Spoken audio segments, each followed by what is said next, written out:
మిత్రుడు కోడి రామకృష్ణ గారు ఇక లేరు అన్న మాట విన్నప్పుడు హృదయం కలిచివేసింది. ఇది నిజమా కాదా అన్న సందిగ్ధం. ఆ వాస్తవం తెలుసుకున్న నాకు చాలా దిగ్భ్రాంతికి లోనయ్యాను.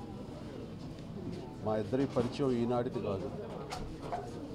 1981 నుంచి, అంటే దాదాపుగా 38 సంవత్సరాల నుంచి మా పరిచయం. నిన్న మొన్నటి వరకు కూడాను మా ఇంట్లో ఏ శుభకార్యం జరిగినా సరే ఆయన గుడ్ విషెస్ నాకు ఎప్పుడూ ఎస్ఎంఎస్లు పంపిస్తూ తెలియజేస్తూ ఉంటారు. నేను ఆయనకు ధన్యవాదాలు. అలాగే వాళ్ళ ఇంట్లో ఏదైనా శుభకార్యం జరిగితే కనుక నేను ఆయనకి ఎస్ఎంఎస్ ద్వారా శుభాకాంక్షలు తెలియజేస్తూ ఉంటాను. ఆ రకంగా ఈరోజు కూడా చక్కటి అనుబంధంతో మా స్నేహం కొనసాగుతుంది. ఆయన మొదటి సినిమా నాతోటే, ఇంట్లో రామయ్య వీధిలో కృష్ణయ్య. ఆ టైంలో నేను చాలా బిజీగా ఉన్నాను. యాక్షన్ సినిమాలు వరుసగా చేస్తున్న రోజుల్లో ఒక ఫ్యామిలీ డ్రామా చెయ్యాలి అని నిర్మాత రాఘవ కె రాఘవ నుంచి రాగానే నేను కొంచెం అంత సముఖంగా లేను. కొంచెం నేను చేయలేనప్పుడు అని చెప్పేసి చెప్పడం జరిగింది.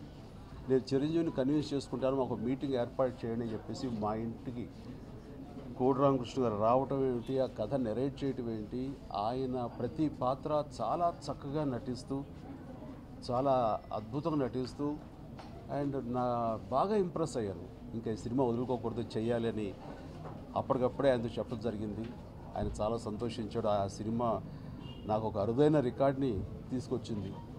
అది విజయం అవటమే కాదు, సక్సెస్ అవటమే కాదు, దాదాపుగా 1.5 year 500 రోజుల పాటు అది ఆడేటువంటి అరుదైన రికార్డు నాకు తీసుకొచ్చింది. ఆ రకంగా మా ఇద్దరి అనుబంధం ఆ సినిమాతో స్టార్ట్ అయ్యి 5-6 సినిమాలు పైన మేము చేయడం జరిగింది మొన్నటి అంజు వరకు. అండ్ ఒక్కొక్క సినిమా ఒక్కొక్క వైవిధ్యంగా ఉండేది.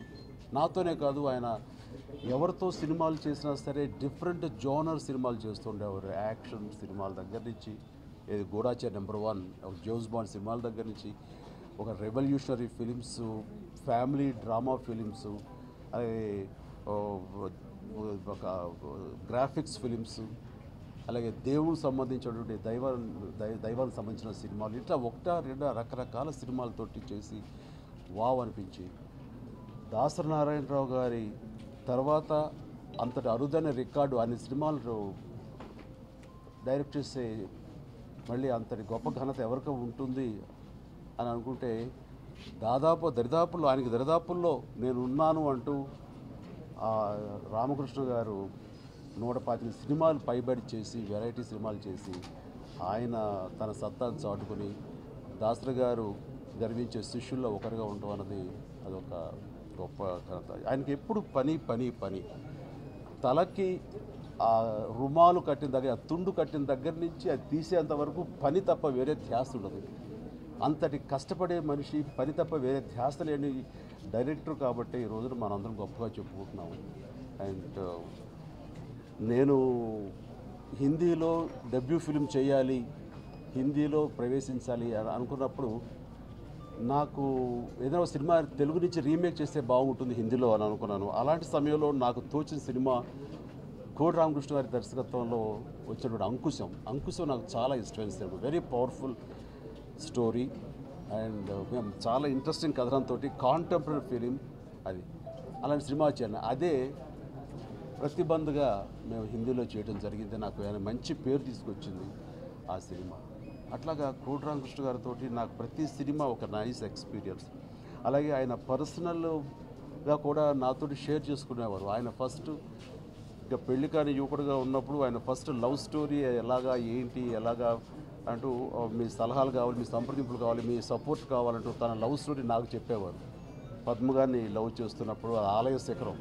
సో తిరుపతిలో ఆ రకంగా పర్సనల్గా తనకున్నటువంటి భావాలు కూడా నాతో ఆయన షేర్ చేసుకుని అంత ఓన్గా నన్ను హృదయానికి దగ్గరగా తీసుకున్న వ్యక్తి కోడి రామకృష్ణ గారు.